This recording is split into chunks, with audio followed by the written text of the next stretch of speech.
시청자 여러분 안녕하십니까. 뉴스7의 김영우입니다. 국민들은 또다시 헌정사의 비극을 참담한 심정으로 지켜봤습니다. 이렇게 탄핵 정국은 마무리됐습니다만 곧바로 조기 대선 정국이 열렸습니다. 다음 대통령이 되려는 정치인들은 한국이 안팎으로 처한 난관의 무게가 어느 정도인지 잘 알 겁니다.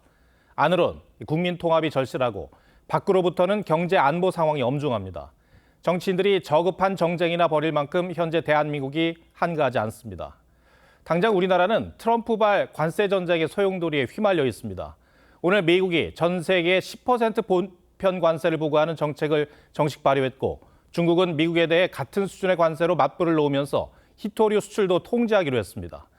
먼저 경랑의 세계 경제 상황을 윤수영 기자가 보도합니다. 미국이 캐나다와 멕시코 등 일부 국가를 제외한 모든 나라에 10%의 관세를 부과하기로 한 행정명령이 오늘 발효됐습니다. 트럼프가 예고한 관세 정책 1단계로 미국으로 수입되는 대다수 물품이 대상입니다. 여기에 한국과 중국 등 최악의 침해국으로 분류한 60여 개 국가를 상대로 오는 9일부터 추가로 국가별 10% 이상의 상호 관세도 예고돼 있습니다. It's very upsetting when you read it, when you see what people have been doing to us for 30 years. 상호 관세까지 발표한 미국에 맞서 중국은 같은 세율로 보복 조치에 나섰습니다. 오는 10일부터 미국에서 수입되는 모든 상품에 34% 관세를 매기겠다고 한 겁니다. 보복 관세뿐 아니라 21세기 석유로 불리는 히토류 수출 통제에도 나섭니다. 전기차 모터 핵심 소재인 디스프로슘 등 7개 히토류가 대상인데, 히토류 수입을 중국에 의존했던 미국 정부와 기업들에 광범위한 타격을 줄 수 있습니다. 严重破坏以规则为基础的多边贸易体制和国际经贸秩序，是典型的单边霸凌做法，危害全球经贸秩序稳定。 미중 간 무역 전쟁은 수출 의존도가 높은 국내 경제에도 적지 않은 영향을 미칠 것으로 보입니다.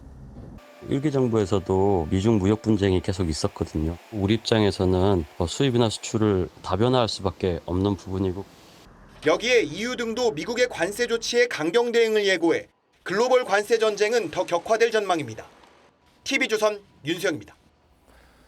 이처럼 트럼프 대통령이 촉발한 관세 전쟁이 격화하면서 미국 증시가 즉각 반응했습니다. 미중의 무역 갈등이 이 미국과 세계 경제 불황을 몰고 올 수 있다는 공포감이 반영된 겁니다.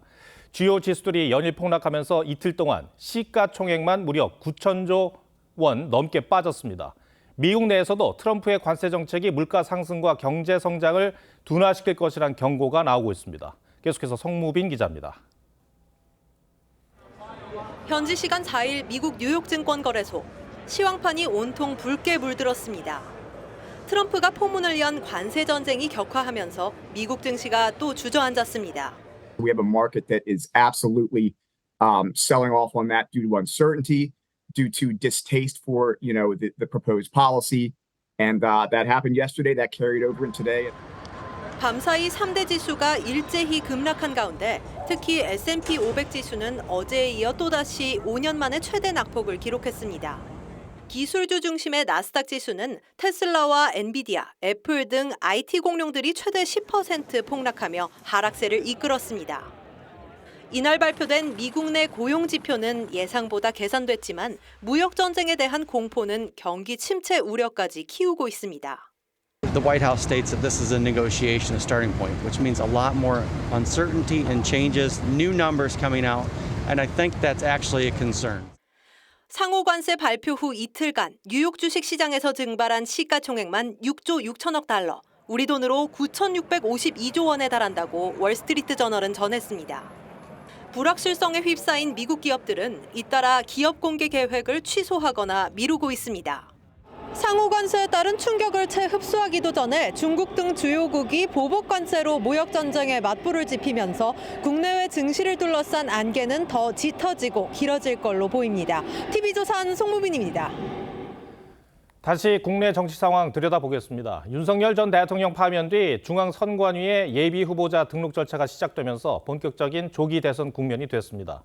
민주당 이재명 대표는 다음 주 대표직에서 물러난 뒤 공식적인 대권 행보에 뛰어들 것으로 보입니다. 김두관 전 의원은 비명계 주자 가운데 처음으로 오는 7일 대선 출마 선언을 예고했습니다. 신경희 기자입니다.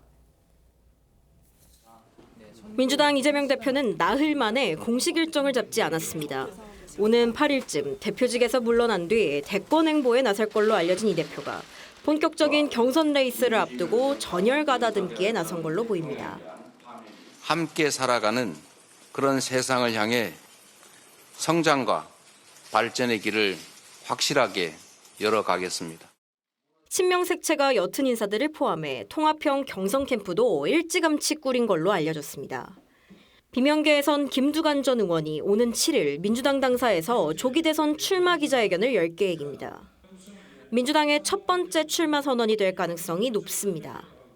김 전 의원 측은 지난 대선처럼 경선 도중에 하차하는 일은 없을 것이라면서 완전국민 경선제 도입과 대통령 임기 단축 개헌을 다시 한번 강조할 계획이라고 전했습니다. 다만 민주당 지도부의 한 의원은 지금은 당원 주권 시대라면서 대선이 60일 남은 상황에서 완전국민 경선제는 현실성 없는 이야기라고 선그었습니다. 민주당은 다음 주 경선 규정을 확정하기 위한 특별당규위원회와 선거관리위원회를 출범시킬 예정입니다.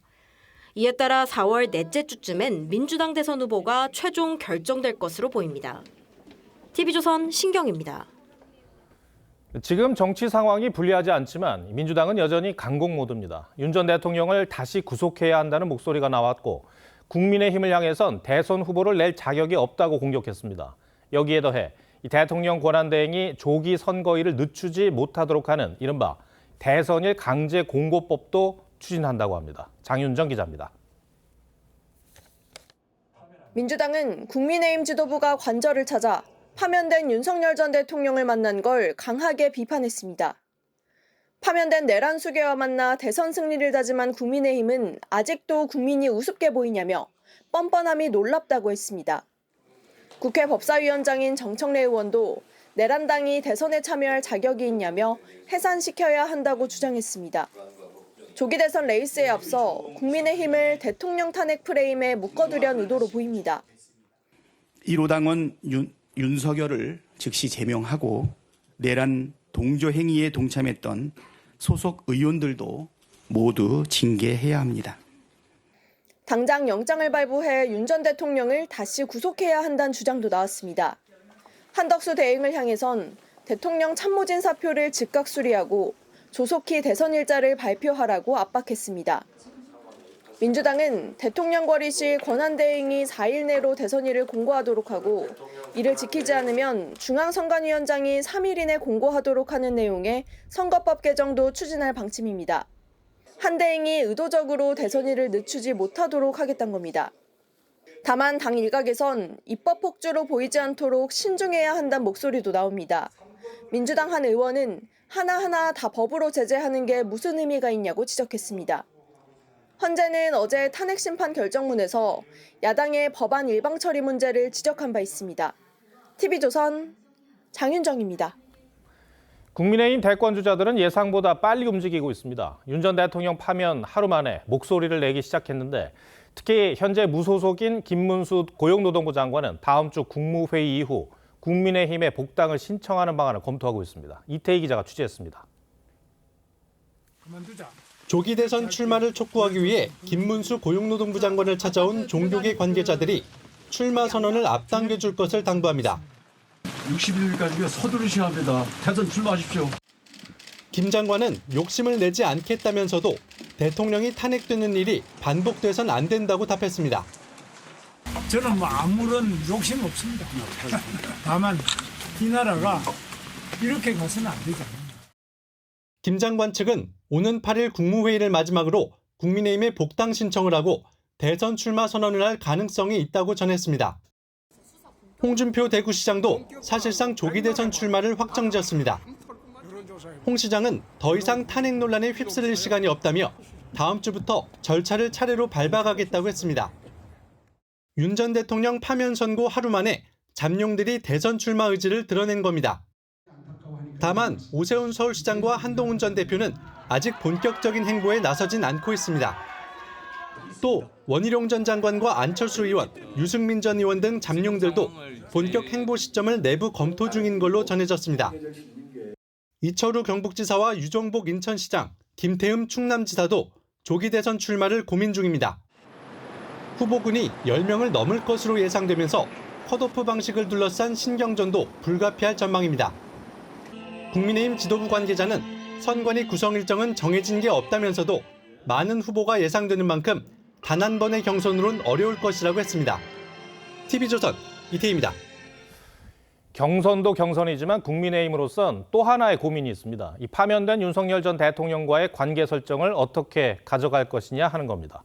이 당내에선 벌써부터 윤 전 대통령의 탈당을 요구하는 목소리가 나왔는데 그렇게 간단한 문제가 아닌 것 같습니다. 이채림 기자가 설명해 드리겠습니다. 탄핵 선고 뒤 관절을 찾은 국민의힘 지도부에게 윤석열 전 대통령은 대선 승리를 당부했습니다. 친한계로 꼽히는 송영훈 전 대변인은 승리를 바란다면 당을 자유롭게 해줘야 한다며 사실상 탈당을 촉구했습니다. 본인의 거취를 정리해 주셔야 돼요. 저는 그런 정도로 지금 빠른 단절이 시급하다고 봅니다. 조경태 의원도 하루빨리 윤 전 대통령과 당을 분리하는 작업에 착수해야 한다고 주장하는 등 관계 단절이 필요하다는 목소리가 잇따라 나오고 있습니다. 더 이상 저는 메시지가 나오면 안 된다고 생각합니다. 중도를 지향하고 있는 이런 분들을 우리가 흡수하는데 굉장히 걸림돌이 될 수 있다. 다만 국민의힘 지도부는 지금은 힘을 모을 때라며 윤 전 대통령 탈당이나 징계는 고려하지 않고 있다고 했습니다. 한 친윤계 의원은 2018년 지방선거를 앞두고 당시 자유한국당은 박근혜 전 대통령을 제명했지만 결과는 참패였다며 불편한 심경을 드러냈습니다. 친윤계인 강명구, 조지현 의원 등도 당이 하나로 뭉쳐 위기를 극복하자 다시 힘을 모으자고 주장하며 단일 대우를 강조했습니다. 국민의힘은 일요일인 내일 의원총회를 열 예정인데 윤 전 대통령과의 관계 설정을 두고 계파 간 갈등이 표면화할 가능성도 있습니다. TV조선 이채리입니다. 6월 초로 예상되는 조기 대선은 정치권에 대한 불신이 가장 높은 상황에서 치러질 것 같습니다. 결국 중도층 유권자들에게 어느 쪽이 더 어필하느냐가 승부를 가를 최대 변수가 될 거란 전망입니다. 정치부 한성원 기자와 앞으로의 60일 함께 얘기해 보겠습니다. 최근 여론조사를 보면 아무도 지지하지 않는다는 응답이 꽤 높게 나오는 게 눈에 띄더라고요. 네, 탄핵 선고 당일인 어제 발표된 이 한국갤럽 차기 지도자 선호도 조사인데요. 민주당 이재명 대표가 34%를 기록하면서 모든 정당을 통틀어 1위였습니다. 하지만 지지 후보가 없다는 응답 역시 38%나 됐습니다. 이 정도 무응답층 비중이 얼마나 높은 건지 과거 여론조사와 비교해보면 더 뚜렷하게 알 수 있습니다. 박근혜 전 대통령 탄핵 선고 날이었죠. 2017년 3월 10일 발표된 한국갤럽 여론조사를 보면요. 이 문재인 당시 후보 지지율이 32%였는데 지지 인물이 없다는 응답 19%에 그쳤습니다. 네. 지금의 절반 정도 수준인 겁니다. 근데 그런 차이는 어디에서 오는 거라고 볼 수 있을까요? 일단 2017년에는요, 문재인 후보 말고도 17% 지지를 받은 안희정 후보, 그리고 안철수, 황교안, 이재명 등 10%에 가까운 지지율을 보인 후보도 3명이나 있었습니다. 윤석열 정부 출범 이후에 또 계속됐던 여야 강대강 대치로 이 정치 불신이 심화된 건 역시 한 요인으로 꼽히는데요. 특히 같은 여론조사에서 정권 교체를 바라는 여론이 52%였는데도 이 대표 지지율은 그에 미치지 못하고 있습니다. 쉽게 말해서 정권 교체를 원하지만 이재명은 싫다, 이른바 반-이재명 정서를 어떻게 극복할 것이냐, 이 대표 숙제 중 하나인 겁니다. 예, 그런 점에서 지난 2일 재보궐선거 담양, 여기가 이제 민주당 텃밭인데 조국 혁신당에게 패한 것은 이 대표에게는 꽤 좀 속쓰린 얘기가 될 것 같아요. 네, 맞습니다. 실제로 재보선 다음 날에 이 대표가 호남 중진 의원들과 식사 자리를 요청했다고 합니다. 참석자들 사이에서는 호남 민심이 민주당을 미운 자식 보는 듯하다, 이런 위기감이 공유됐다고 합니다. 이 대표 역시 민심에 더 민감하게 반응해달라, 이런 주문을 한 것으로 전해지고 있습니다. 국민의힘 역시 아직 마음을 정하지 못한 유권자들을 어떻게 포용, 끌어들이느냐, 이게 가장 중요한 문제겠어요. 예, 맞습니다. 국민의힘 의원들이 그래도 이재명은 안 된다 이렇게 강조하고 있는 것도 반 이재명 정서를 노린 전략이다 이렇게 볼 수 있을 겁니다. 국민의힘 관계자는 국민의힘이 반성할 부분이 많지만 민주당 후보가 이재명 대표라면 아직 정권 재창출 가능성 여전히 있다 이렇게 말했습니다. 민주당에 비해 국민의힘 후보군이 10명 안팎으로 다양한 점, 여론의 집중도 측면에서 유리할 거다 이런 기대도 있습니다. 예. 이 대표가 선거법 재판 2심에서 이제 무죄를 받으면서 사법 리스크를 어느 정도 덜어냈다 이런 평가가 많았었는데 국민의힘은 여전히 그런 프레임이 유효하다고 보는 것 같네요. 예, 이 민주당이 대선까지 승리하게 되면 입법권에 이어서 행정권까지 모두 장악하게 된다. 이런 견제 심리를 노린 걸로 풀이되고 있습니다. 또 윤 전 대통령이 파면됐기 때문에 민심이 이제는 반대로 이재명도 안 된다. 이런 쪽으로 방향을 틀 것이다. 기대도 있는 겁니다. 예.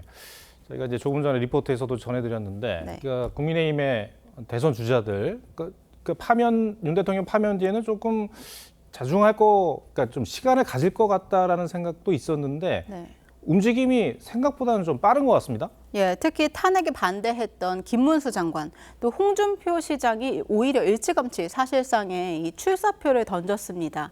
헌재에서 8대0 만장일치로 파면된 데 대한 보수 지지층 분노를 최대한 지지세로 연결시키겠다는 의도로 보입니다. 주자들의 움직임이 예상보다 빨라지면서 국민의힘 경선 시간표 역시 당초 예상보다 앞당겨질 가능성이 높습니다. 네, 알겠습니다. 한송훈 기자, 잘 들었습니다.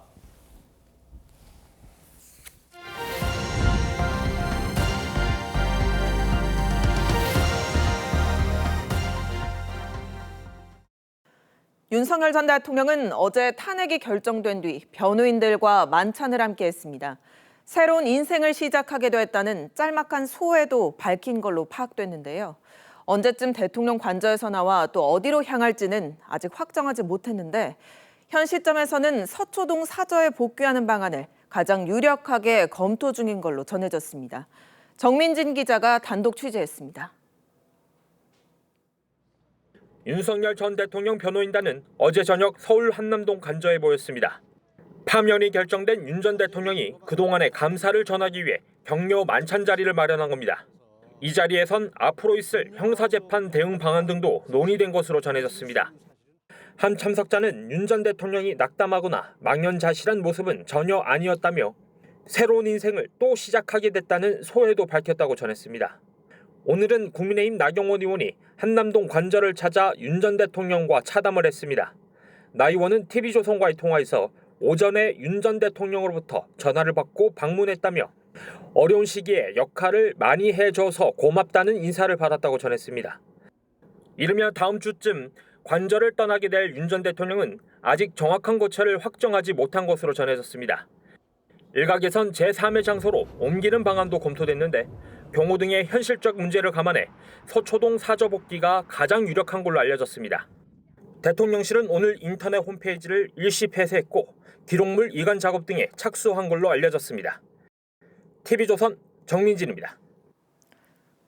네, 파면 선고 이후 첫 번째 주말인 오늘도 서울 도심에선 대규모 집회가 이어졌습니다. 쏟아지는 비 속에 탄핵 반대 측은 헌재의 결정을 받아들일 수 없다는 주장을 쏟아냈고 탄핵 찬성 측은 민주주의의 승리라며 자축했습니다. 현장 분위기 이낙원 기자가 전하겠습니다. 궂은 날씨 속에 비옷을 입은 사람들이 광화문 세종대로를 가득 메웠습니다. 국민 저항권 발동이라는 손팻말을 들고 헌재의 윤 전 대통령 파면 결정을 성토했습니다. 사기탄핵 수리하라! 수리하라! 헌법재판소를 해체하라거나 재판관 8명을 비난하는 구호도 난무했습니다. 우리는 헌법재판소의 결정을 절대로 동의할 수 없습니다. 국민 저항권의 권위가 그 위에 있는 것입니다. 다만 여의도에서 탄핵 반대 집회를 벌이던 세이브 코리아 측은 헌재 결정을 받아들인다며 집회를 취소했습니다. 같이 선고 결과를 받아들이기를 부탁드립니다. 그것이 바로 우리가 추구한 자유민주주의, 법치주의이기 때문입니다. 탄핵 찬성 집회 측은 경복궁 앞에서 민주주의가 승리했다며 자축 행사를 벌였습니다. 민주주의가 승리했다! 승리했다!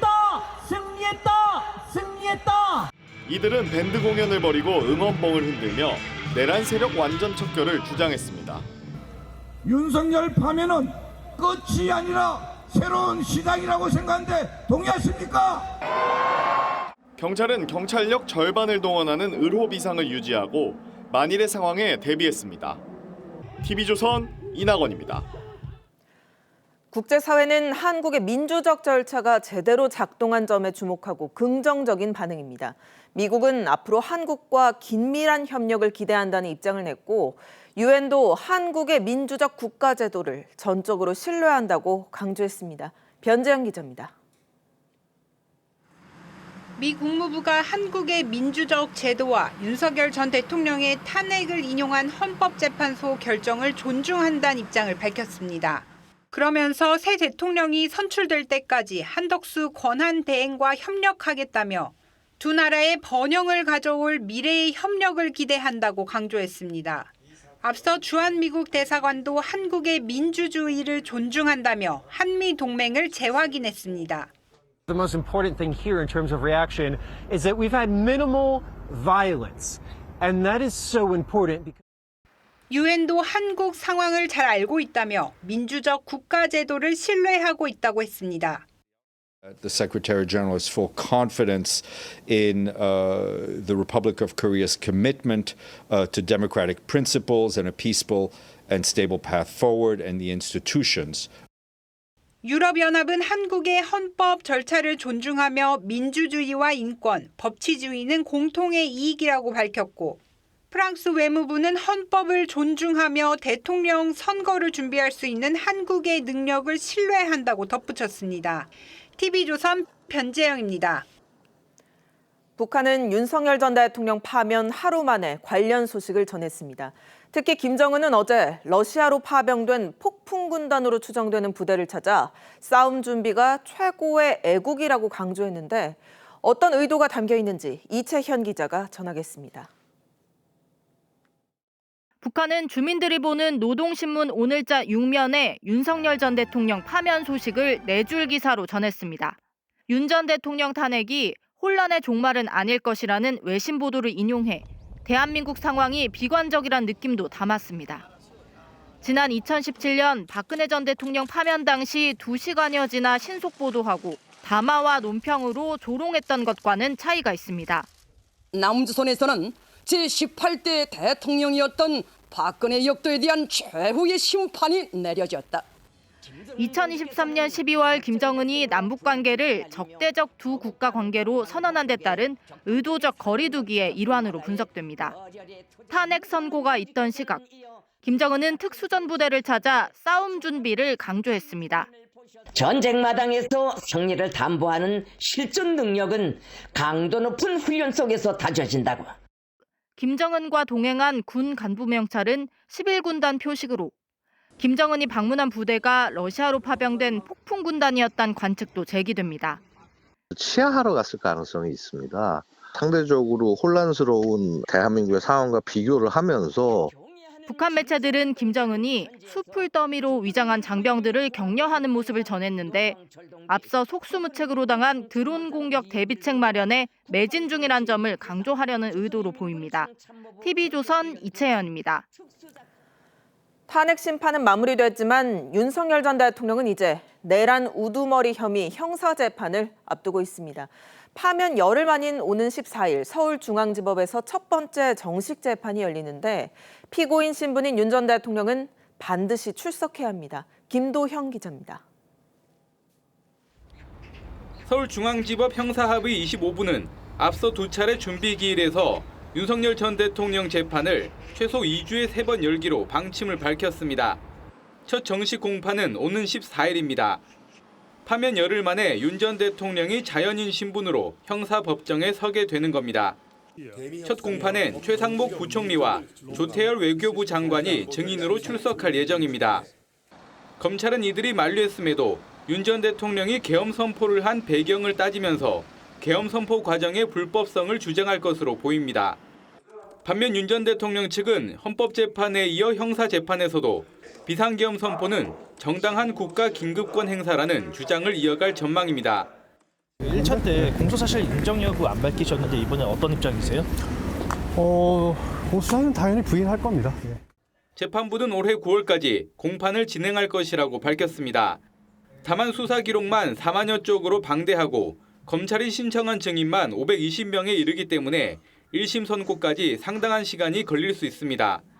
피고인인 윤 전 대통령은 재판 출석 의무가 있습니다. 다만 윤 전 대통령 측은 아직 출석 여부에 대해 입장을 밝히지 않았습니다. TV조선 김도영입니다.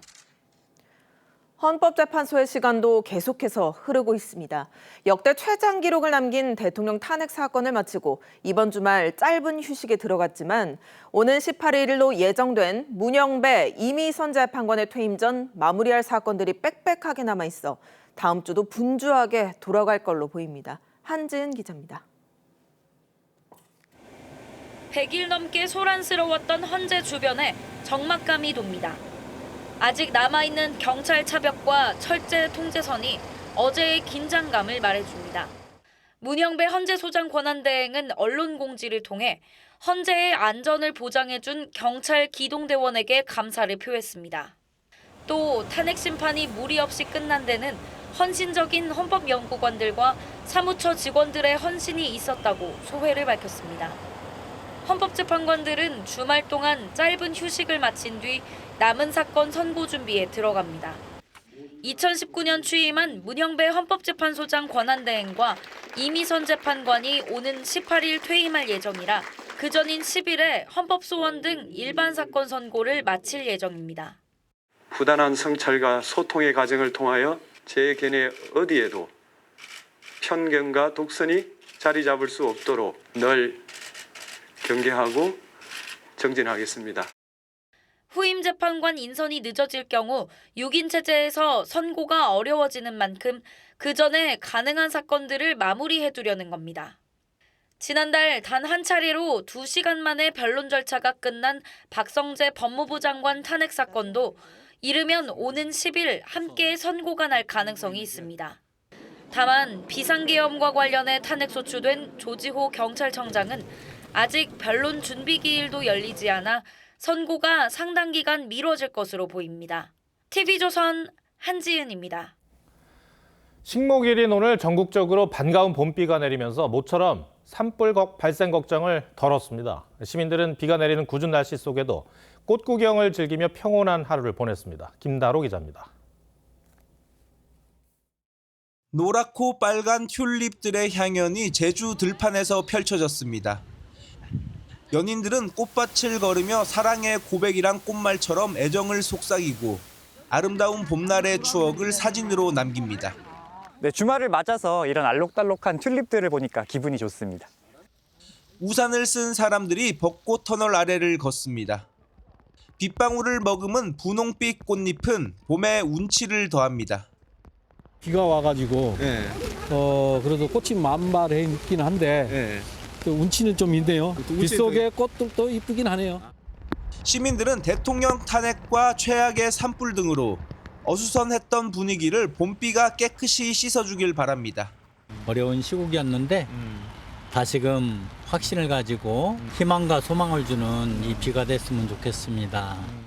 산불이 발생한 경북 북부 등에 발효됐던 건조특보는 모두 해제됐습니다. 하지만 산불 발생 위험이 낮아지는 건 잠시뿐입니다. 기상청은 기압골이 빠져나가는 내일부터 다시 따뜻하고 건조한 서풍이 불 것이라며 동쪽 지역을 중심으로 다시 건조특보가 발효될 수 있다고 내다봤습니다. 산림청은 지난달 25일 전국에 내린 산불 재난 국가위기경보 심각 단계를 유지하고 있습니다. TV조선 김다로입니다. 서울에서 어제 공식적으로 벚꽃이 폈습니다. 지난해보다 3일 늦은 건데 다음 주 여의도에서는 벚꽃 축제가 열립니다. 고승현 기자가 전합니다. 벚꽃나무 가지 끝에 분홍빛이 감돕니다. 꽃망울이 올라오는 건데 군데군데 활짝 핀 꽃들도 보입니다. 1922년부터 서울 기상관측소가 표준으로 삼고 있는 왕벚나무입니다. 한 가지당 3송이 이상이 활짝 피면 벚꽃 공식 개화로 봅니다. 올해 벚꽃은 4월 4일에 개화를 하였습니다. 이는 작년에 비해서 3일 늦게 핀 것으로 분석됩니다. 서울의 대표적인 벚꽃 군락지인 여의도 윤중로. 절반 정도가 개화하면서 나무들마다 온통 분홍빛으로 물들기 시작했습니다. 비가 오는 날씨에도 시민들은 벌써부터 벚꽃 구경을 나왔습니다. 지금은 결혼했는데 처음 만났을 때 당시가 이제 벚꽃이 만개한 시점이어가지고 오늘 이제 벚꽃 보면서 뭔가 그때 생각도 나고 좀 기분이 뭉클한 것 같아요. 벚꽃들이 지금은 이렇게 봄비를 머금고 있지만 다음 주면 만발할 것으로 보입니다. 서울 영등포구는 화요일인 오는 8일부터 여의도 봄꽃 축제를 닷새간 개최합니다. 교통 혼잡을 막고 보행자 안전을 보장하기 위해 내일 낮 12시부터 행사가 끝난 다음 날까지 차량 통행이 통제됩니다. 통제 구간은 서강대교 남단 사거리에서 국회, 여의도 한강공원에서 여의하류 IC 교차로까지입니다. TV조선 고승현입니다. 비가 내리면서 산불 발생 위험은 줄어들었지만 산불 피해 지역에서는 비도 걱정입니다. 산불로 발생한 재해 같은 오염물질이 간이 정수장과 하천으로 흘러들어갈 수 있어서입니다. 폭우가 내리면 산사태도 대비를 해야 합니다. 김동영 기자가 취재했습니다. 마을 하천에 긴 차단막이 놓였습니다. 차단막 중간중간에는 검은 물질이 보입니다. 산림과 주택 등을 태우고 남은 잿더미입니다. 주민들은 산불 때 그렇게 고대하던 비를 이제는 걱정하고 있습니다. 비가 많이 온다 그러면은 그 산에서 그냥 내려와서 하천으로 내려가니까. 하천을 상수원으로 쓰던 주민들은 생수에 의존하고 있습니다. 불나고 생수를 많이 줬어요. 그거 먹고 있어요. 찝찝하기는 찝찝해도 뭐 어떡해요. 폭우라도 내리게 되면 산사태도 염려해야 합니다. 산불 현장에 있던 나무는 이렇게 뿌리까지 모두 불타면서 주변에 있는 흙을 제대로 붙잡지 못하고 있습니다. 키 작은 관목과 나뭇잎까지 모두 타버려 많은 비가 내리면 토양이 그대로 쓸려나가기 십상입니다. 지표면이 그대로 노출되어 있을 때보다 위에 식생층 하나의 카페트를 형성하고 있을 때는 토양의 입자가 떨어져 나가는 정도가 달라지기 때문입니다. 산림청이 울산 울주군 산사태 우려 지역을 점검한 결과 당장 8곳이 응급복구가 필요한 것으로 나타났는데 경북과 경남 산불 피해 지역도 긴급 진단팀을 파견해 산사태 위험도를 평가하고 있습니다. TV조선 김동현입니다. 영남 산불은 역대 최대 피해를 냈습니다. 이 잿더미로 변한 산림 생태계가 본래 모습을 완전히 되찾는 데는 100년이 걸린다고 합니다. 실제 산불이 난 지 25년이 지난 동해안 산림은 화마의 상처가 아직 그대로입니다. 오늘은 이승훈 기자가 산림 복원에 포커스를 맞췄습니다. 산 능선 군데군데마다 나무가 없는 민둥산들이 눈에 띕니다. 지난 2000년 4월 발생한 고성 산불 피해 지역입니다. 가까이 가 살펴봤습니다. 산불이 난 지 25년이 지났지만 이렇게 소나무 밑둥은 검게 탄 화상 자국이 그대로 남아 있습니다. 그 옆에 심은 어린 소나무는 다 자라지 못했습니다. 숲속에 살던 동물들도 아직 다 돌아오지 않았습니다. 산짐승들이라든가 이제 그 새가 많이 없어졌고 이제 뭐 자연이 아무래도 녹화 현상이 이제 줄어들면은 그 피해는 결국 3년 전 화마가 휩쓸고 간 경북 울진. 불에 탄 나무들을 베어낸 산은 누런 맨살을 드러낸 채 황량하기 그지없습니다. 자연 복원을 통해 예전의 모습의 산림으로 회복될 때까지 앞으로 수십 년이 더 필요합니다. 홍이랑을 구경 못합니다. 30년 얘기하는데 30년 가지고 안에 50년 이상 가야 돼요. 국립산림과학원 연구에 따르면 불에 탄 산에서는 재를 비료 삼아 강아지 풀이나 조리대 같은 개촉종이 먼저 자랍니다. 나무의 밀도가 높아져 산불 이전의 80% 모습을 회복하는 데 20년이 걸리고 소나무는 원래 키만큼 자라는데 30년이 소요됩니다. 야생동물은 회복 시간이 더 걸립니다. 개미 등 곤충은 13년, 두더지나 삭 같은 야생동물은 35년 이상 흘러야 산불 이전의 개체수를 회복합니다. 사막처럼 변한 토양은 복구에 가장 오래 걸립니다. 낙엽 등이 썩으며 영양분을 공급하고 미생물이 활동해야 하는데 나무가 다시 자라 잎을 떨어뜨리고 미생물이 번식해 자리를 잡기까지 오랜 시간이 걸리기 때문입니다. 산불 나면 토양에 있는 유기물이 다 사라지고 토양이 질이 나빠지게 되는데 이것이 회복되는 데는 역대 최대의 피해를 낸 영남 산불의 후유증도 최대 한 세기에 걸쳐 이어질 전망입니다. 뉴스7 포커스였습니다. 윤석열 정부와 줄곧 대립각을 세워왔던 의료계는 대통령 파면을 계기로 의료개혁 전면 중단을 촉구하기 위한 투쟁 계획에 속도를 내고 있습니다. 전국의 의사들이 서울에 모이는 1년여 만의 대형 집회를 오는 20일 개최할 예정입니다. 유지현 기자입니다. 대한의사협회가 어젯밤 긴급 상임 이사회를 열고 정부가 추진하던 의료개혁 전면 중단을 촉구하기 위한 투쟁 로드맵을 구체화했습니다. 오는 13일 교수와 개원이, 전공의 등이 참여하는 전국의사 대표자 회의를 열고 이후 20일에는 서울에서 전국의사 총벌기대회를 개최하기로 했습니다. 전국 단위의 의사 집회는 1년여 만입니다. 의료계는 이 자리에서 대통령 직속 의료개혁특별위원회 해체와 의정 갈등 책임자 문책 등을 요구할 방침입니다. 결국은 실행하는 것도 차기 정부가 해야 될 거고 그 내용이 진행되는 과정에서 의협이 배제가 됐었단 말이죠. 제대로 된 논의 구조를 한번 새로 만들어보자라는 거. 이 같은 의료계의 전면 반발로 의료개혁 동력 상실은 불가피할 전망입니다. 정부는 지난해 4월 의료개혁 특위를 구성하고 상급 종합병원 구조 전환, 실손보험 개혁 등 필수 지역의료 강화 방안을 추진해온 바 있습니다. 반면 지난해 3월 의대 증원으로 촉발된 의정 갈등의 경우 최근 의대생들의 복귀로 변곡점을 맞이한 상황입니다. 2026학년도 의대 모집 인원이 증원 전 수준으로 돌아갈 가능성이 높은 가운데 의사협회는 2027학년도 정원을 결정하는 의료인력 수급 추계위원회 참석 쪽으로 내부 방침을 정한 것으로 알려졌습니다. 의협 관계자는 한덕수 총리 등 정부의 요청이 있을 시 대화할 의향이 있다고 밝혔습니다. TV조선 유지현입니다. 환절기 건강관리에는 계속 신경 쓰셔야겠습니다. 진정되는가 싶었던 독감이 개학 이후 다시 유행할 조짐을 보이고 있는데요. 여기에 베트남 등에서 유행 중인 홍역도 국내에서 돌고 있어 주의가 필요합니다. 박재훈 기자입니다. 올해 초 정점을 찍고 잦아들던 독감 환자 수가 최근 오름세로 돌아섰습니다.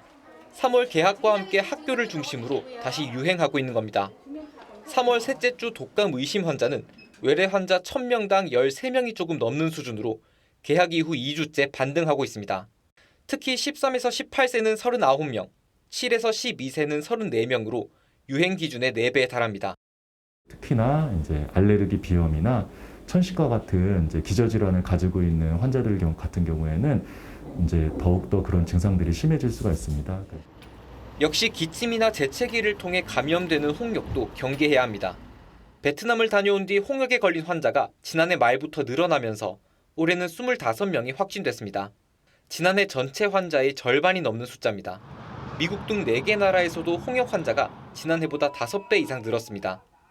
면역이 없는 경우 환자와 접촉하면 감염 확률이 90%를 넘어서고 특히 돌이 안 된 영아가 감염되면 폐렴이나 중이염 등 심각한 합병증에 걸릴 수 있습니다. 보건당국은 이달 말까지 어린이 독감 백신 무료 접종에 꼭 응하고 홍역 유행 국가를 방문해야 한다면 출국 전 백신 접종을 권고한다고 당부했습니다. TV조선 박재훈입니다. 기준금리 인하에도 시중은행의 대출금리는 한 달 넘게 좀처럼 낮아지지 않고 있습니다. 오락가락하는 금융정책 때문이란 분석인데요. 시중은행의 예금과 대출금리 차이는 7달째 벌어져 결국 은행들만 배불리고 있다는 지적이 나옵니다. 최수영 기자입니다. 3년 전 서울의 한 아파트를 사려고 10억 원대 주택담보대출을 받은 40대 A씨. 4% 후반대에 머물러 있는 대출금리에 소득의 절반 이상을 빚 갚는 데 쓰고 있습니다.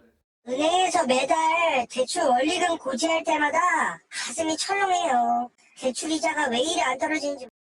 지난해 10월부터 기준금리가 3차례 인하되면서 은행들이 예금금리 평균은 2%대까지 빠르게 낮췄지만 대출금리는 소폭 낮추는 데 그쳤기 때문입니다.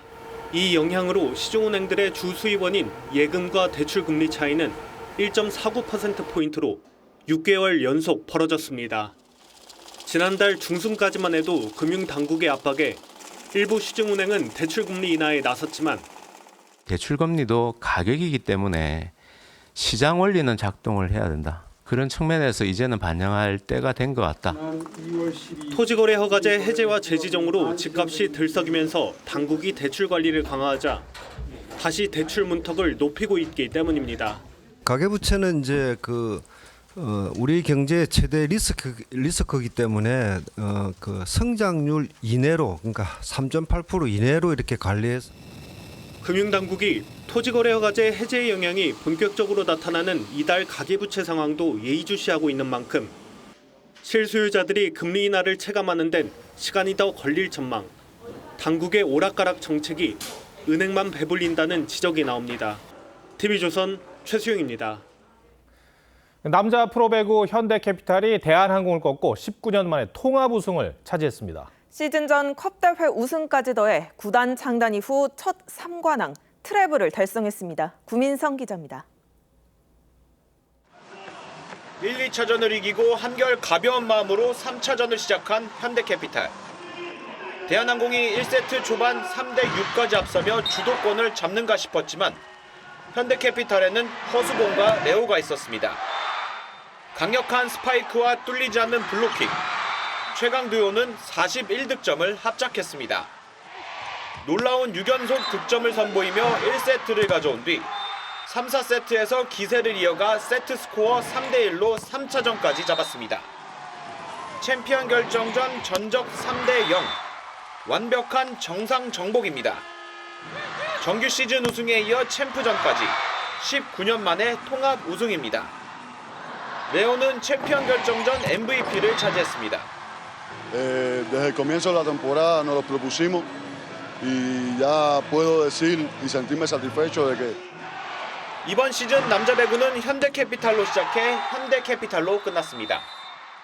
컵대회 우승, 정규리그 1위, 챔프전 우승으로 구단 창단 이후 사상 처음으로 3관왕 트래블을 달성했습니다. 삼성화재, 대한항공에 이어 역대 세 번째 트래블입니다. 지난 시즌 4위에 그쳤던 현대캐피탈의 고공점프를 이끈 블랑 감독의 역할은 대단했습니다. Pressure is part of our job. Like a player, like a coach, we have pressure, and you want to push yourself with pressure because you want the best. 정규리그 3위로 플레이오프를 통해 챔프전에 진출한 대한항공은 체력에서 한계를 드러냈습니다. 러셀과 정지석이 고군분투했지만 역부족이었습니다. TV조선 구민성입니다.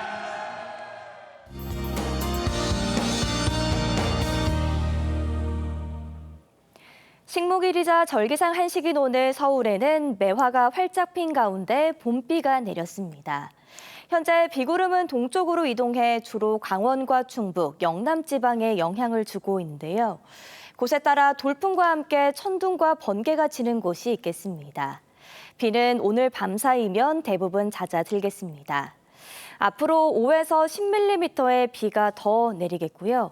기온이 낮은 강원 산지에는 1에서 5cm의 눈이 내려 쌓이겠습니다. 내일 전국 하늘에 구름이 많다가 오후부터 차차 맑아지겠습니다. 오늘과 내일 전국 대부분 지방에서는 바람이 강하게 불겠습니다. 오늘 밤부터 기온이 떨어져 빙판길과 도로 살얼음이 나타나는 곳이 있겠습니다. 내일 아침 기온은 서울과 대구 6도로 오늘보다 낮게 시작하겠고요. 내일 낮부터는 기온이 오름세를 보이겠습니다. 서울 16도, 대전과 부산 18도로 오늘보다 4도에서 7도 정도 높겠습니다. 다음 주 목요일에는 또다시 전국에 비 소식 들어있습니다. 날씨였습니다. 4월 5일 토요일 뉴스7 마치겠습니다. 시청해주셔서 고맙습니다.